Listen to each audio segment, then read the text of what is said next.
There's pictures now up on TheBlaze of the trouble in Egypt. And it is absolutely horrible. If you go through these pictures, I want you to look through them, and I want you to think to yourself, would I want this for anyone I knew or loved?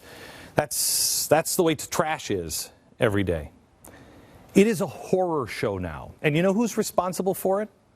The media, Bill Kristol, the president, John McCain, Lindsey Graham's, what's her name, Samantha Power, all of them.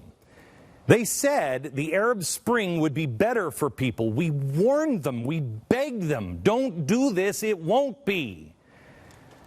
And it is certainly not.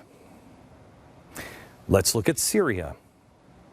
Who killed 98,000 people in that country since the Arab Spring? Who's responsible? I will tell you. The President of the United States, the Center for American Progress, Samantha Power, Bill Kristol, John McCain, Lindsey Graham, all of the progressives, everyone that said, let's open up this Jeffersonian can of worms. And the suffering is about to become much, much more unbearable. Suffering across this entire planet. Make no mistake, your names are being recorded in the book of life. What we do it has profound consequences now. Our government, those acting in our name, are directly responsible for the death and misery coming to everybody in the Middle East, the misery in Europe, and unfortunately, I fear our way as well. Because the same group of progressives on both sides of the aisle are now saying more arms, more war, more devastation. It is the worst thing we can do. Please, I beg of you again to go to your friends and have them rethink and listen, please.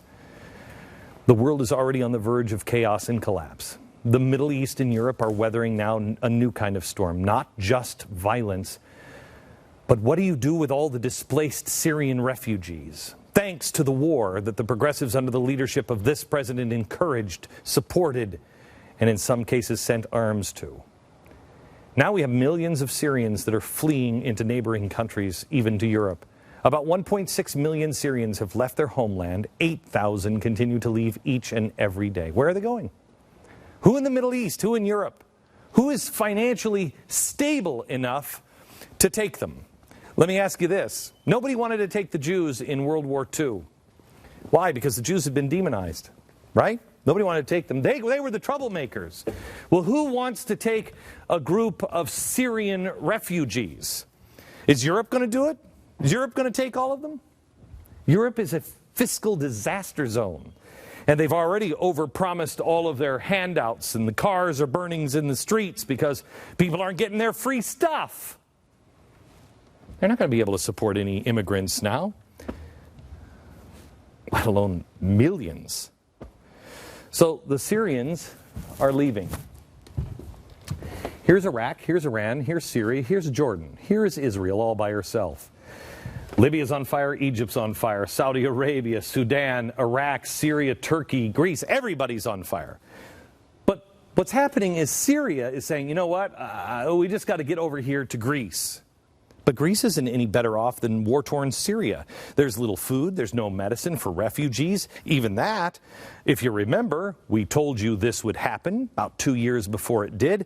We said, look for the rise of the Nazi Party again. Well, it came in Greece, named the Golden Dawn Party.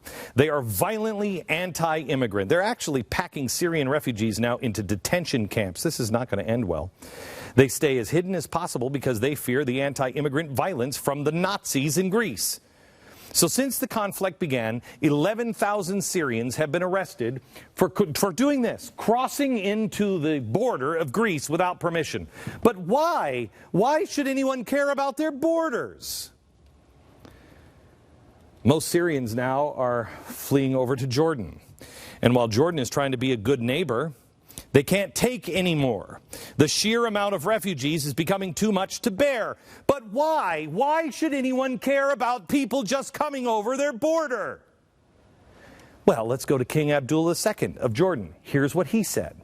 He said, Jordan today is hosting by far the largest number of Syrian refugees. The numbers have just exceeded 460,000 Syrians. That is 10% of our population. And the alarming figures, if the rates continue as we're seeing today, will probably double by the end of the year.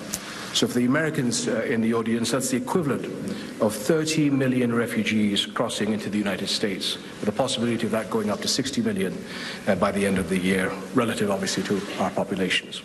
The refugee camp in the north, Zati refugee camp, today is the 5th largest city in Jordan. And obviously this has added economic and financial costs due to the influx and has further strained the economy that is already under considerable external pressures with an unstable region, a sluggish global economy that is still recovering. God help us all. God help us all for what we've done. Egypt is a hellhole. Libya is a hellhole. Turkey is sliding into it. Iraq is. Iran is. Saudi Arabia, there's oppression everywhere. And now Jordan, the one bright spot. If Jordan crumbles, bad news. Bad news for you, bad news for me, bad news for Israel, bad news for freedom. Because that's it. Jordan is a buffer zone. Here's little baby Israel. Here's the Middle East that's on fire with radical Islam. It makes Israel even more of a sitting duck than it already is. Officials in Jordan and Turkey and Lebanon are begging Europe and even America to take in refugees. I'm sorry. We're going to take in people from the Middle East? That doesn't sound like a good idea, does it? Where's your compassion? But Europe can't accommodate the request. Where are you going to pay? Where are you going to put them in Europe? Where are they going to go? The refugees will collapse Europe. Not to mention start a civil war. People have no place to go. Yet another reason for America not to be involved militarily at all in Syria.